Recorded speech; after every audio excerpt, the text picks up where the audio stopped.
Rachel Cruz. I'm one of the archaeologists for the Bureau of Land Management in Carson City, and I'm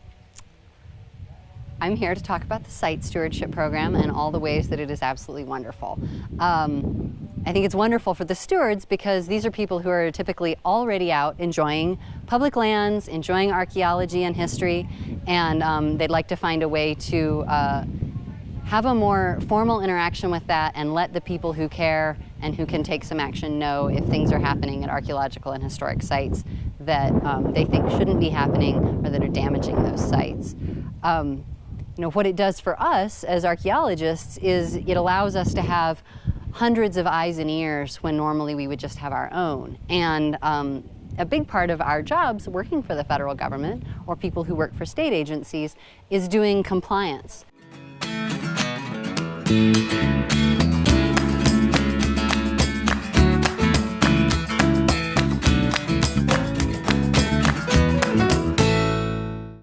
We're not necessarily outside on the ground in nature looking at archaeological sites and historical sites the way we might have thought we would have or the way we would have when we were starting off in our careers. And so with 4 archaeologists just for the BLM Carson City District, that's about 5 million acres of land. And on that we've got about 3 law enforcement rangers, or we sometimes have more, but we share them with another district. And so our ability to be at all those really wonderful places, checking on them, seeing if they're okay, are people mistreating them, how are they doing, we're just not able to do it the way we'd like to and the way that would be ideal. And so the site stewards, they are out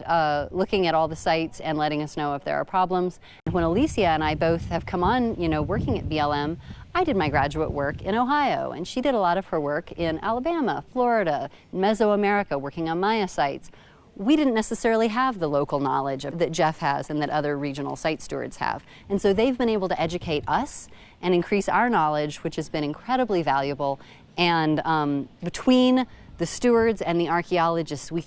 create this overlapping continuity of knowledge and care so that if somebody isn't able to get to a place or check on something, if you're too busy, if you have life events that change, there's these other people in this network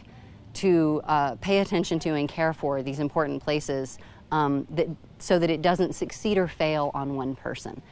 And that's, I think, the beauty of the program that I've learned about over the years and what makes each site steward we work with, whether they're able to steward for us for a year or 2 or for a much longer time, if you can get out once a year, if you can get out 4 times a year, really we value each and every one of those contributions because it's work that we really need to have done, and we always need all the good people we can get.